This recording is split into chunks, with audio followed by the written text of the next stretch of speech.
থাকলে এইগুলি হয়, গড় মরিয়ে চেপে ধরুন না। মাশাআল্লাহ। আর একটু ভালো লাগলো আমার এই দাদাকে মাইক বানানো লাগে দেখি, মাইকের আওয়াজ শুনে বুঝে গেছি আমার দাদারই মাইক হবে। আল্লাহ যেন কবুল করে, বললাম আমি কথা বলতে শুরু করলাম, একটা নড়বে না, 1 ঘন্টা পর চলে যায়। ওই বক্তা সাহেব, প্রধান বক্তা আসবেন, ওনার 1 ঘন্টা শুনবেন আর আপনার ছুটি হয়ে যাবে। বাবা, এখানে যতগুলো লোক বসে আছেন সবাই বিশ্বাসের সাথে বলুন, মুসলমানের আল্লাহ কটা? একটু জোরে বলুন, একটা।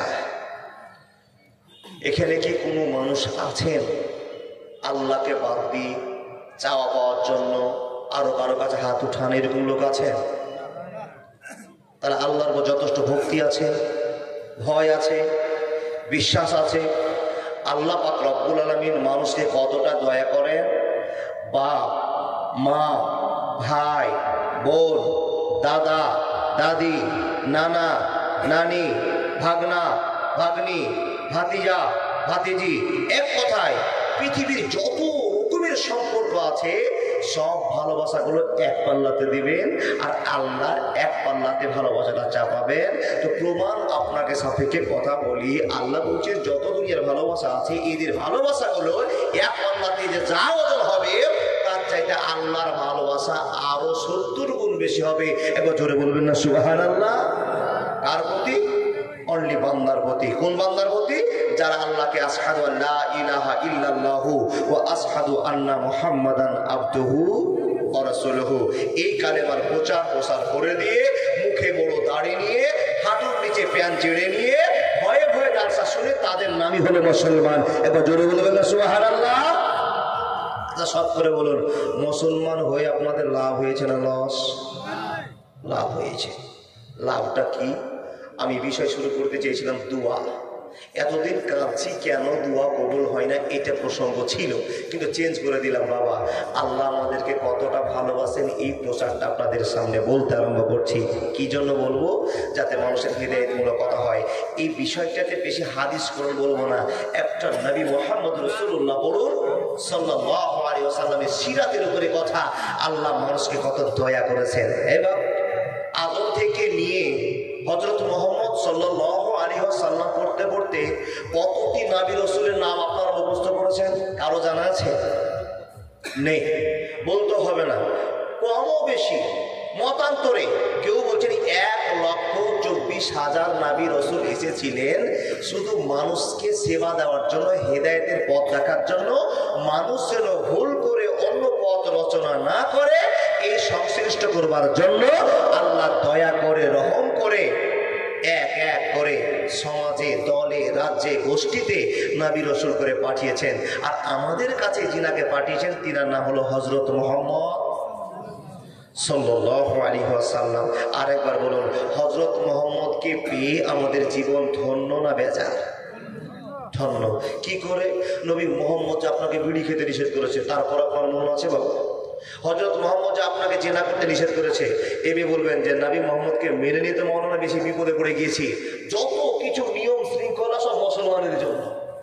জি, যত কিছু আইন কানুন মুসলমানকেই মানতে হবে। যেদিন আপনি বলেছেন আশহাদু আল্লা ইলাহা ইল্লাল্লাহ, আল্লাহ তুমি একলাই, তোমাকে বিশ্বাস করি, তোমাকে ছাড়া আর কাউকে মানি না, এই প্রচারটা যেদিন আপনি করে দিয়েছেন সেই দিন থেকে একটা বাউন্ডারির ভিতরে আপনি আছেন। বাউন্ডারি বাইরে গেলেই আপনি জাহান্নামে চলে যাবেন। আর জাহান্নামটা একটা গোপনীয় ভাব। কোনটা দেখো না একটু আগে দে, ইন্না জাহান্নামা কানাত মিরসাদা। আল্লাহ পাক রব্বুল আলামিন ঘোষণা করে বলেছেন ইন্না জাহান্নাম, অত ভারীটা দিয়ে না, এই সরল দেন, কানাত মিরসাদা। জীবনটা ধন্য করার জন্য আপনাকে বুঝে নিতে হবে আল্লাহ আপনাকে বাঁচার জন্য অনেক রকমের দয়া করেছে। মানুষ যেন কোনো ভুল পথ রচনা না করে তার জন্য শ্রেষ্ঠ নবী হযরত মুহাম্মদকে আমাদের সামনে দয়া করে দান করলেন। কিন্তু যে নবীটাকে আল্লাহ আমাদেরকে দান করলেন, এই নবীটাকে নিয়ে কোনোদিন ভেবেছেন বাবা? আল্লাহ পাক রব্বুল আলামিন বলছেন কি, ইয়া আইয়ুহাল্লাযীনা আমানু আতিউল্লাহা ওয়া আতিউর রাসূল ওয়া উলিল আমরি মিনকুম আস্তে আস্তে কথাগুলো বলতে আরম্ভ করলাম, মনোযোগ দিয়ে শুনুন বন্ধুবর। এখানে যতগুলো সিস্টেমের ভিতরে মানুষ বসে আছেন এক এক করে উত্তর দিতে আরম্ভ করুন। মাত্র 10টা প্রশ্ন করা হবে। আমি বক্তা আমার পকেট থেকে 1000 টাকা পুরস্কার করব যদি নবী মোহাম্মদের এই কথা আপনি মানতে পারেন, নবীর ভালোবাসাটা আপনি জাগ্রত করতে পারেন। আল্লাহ বলছেন, বান্দা নবী মোহাম্মদকে মেনে নাও, আমাকে মেনে নাও, আমার ইবাদত করো, নবী মোহাম্মদের আইন মেনে চলো, তবে মুসলমানের জীবন সাকসেস হবে। আতিউল্লাহ ও আতিউর রাসূল এর বিশ্লেষণ ব্যাখ্যা যদি করতে যাই অনেক টাইম লেগে যাবে। শুধু আপনাকে একটা ডোজ দিলাম, আল্লাহ এবং আল্লাহ রাসূলকে মেনেই মুসলমানদের চলতে হবে। একটা মানবো আর একটা মানবো না তো কোনোদিন জান্নাতের আশা করিয়েন না। হ্যাঁ, আল্লাহ যেদিন দয়া করবেন সেই দিন আপনার সাজা কাটার পর একমাত্র পৃথিবীর মতোই কোনো যদি মানুষ জান্নাতে যায় তাহলে মুসলমানেরাই যাবে আল্লাহ জান্নাতে। সাজা কাটার পর, ফিরিতে নয়, সাজা কাটার পর। মাথায় রেখে দিন, নবী মোহাম্মদকে যদি মানতে হয় অ্যাকুরেট ভাবে মানতে হবে। 1000 টাকা পুরস্কার, 10টা প্রশ্ন উত্তর আপনার কাছে, জিতের পুরস্কার কি? আমাদের শেষ নবীর নাম আরেকবার বলুন, হযরত মুহাম্মদ সাল্লাল্লাহু আলাইহি ওয়াসাল্লাম। আচ্ছা, বলতে পারবেন কি হযরত মুহাম্মদের বাপের নাম? আব্দুল্লাহ। আব্দুল্লাহর বাপের নাম আব্দুল মুত্তালিব। বরকত ভাই, তুমি মনে টাকাটা নিবা নাকি? টুকটুক করে বলতেই তো আছো। আচ্ছা বাবা, সঠিক করে বলুন তো, আব্দুল মুত্তালিবের বাপের নাম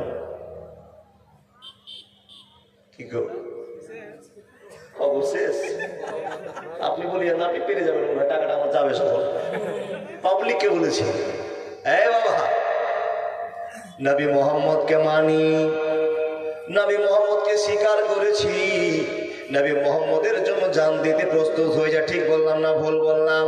কিন্তু আল্লাহ যে মোহাম্মদকে নিয়ে মানুষের সামনে ঘোষণা করে দিলেন, লাকাদ কানা লাকুম ফি রাসূলিল্লাহি উসওয়াতুন হাসানা, উসওয়াতুন হাসানা। বান্দারে, আমি আল্লাহ দয়া করে তোমাদের সামনে ন্যাশনাল নায়ক পাঠিয়ে দিলাম। এবার জোরে বলুন না সুবহানাল্লাহ। কিন্তু বন্ধু আমার, এতগুলো মানুষ মোহাম্মদের ভালোবাসা আছে, মোহাম্মদের আব্বার ভালোবাসা আছে, মোহাম্মদের আল্লাহর ভালোবাসা আছে, কিন্তু নবী মোহাম্মদকে কেমন করে শিষ্টাচারের মাধ্যম দিয়ে আপনাদের কাছে নায়ক বানিয়েছি, এটা গল্প কোনো মানুষের মাথায় পাওয়া যাবে না।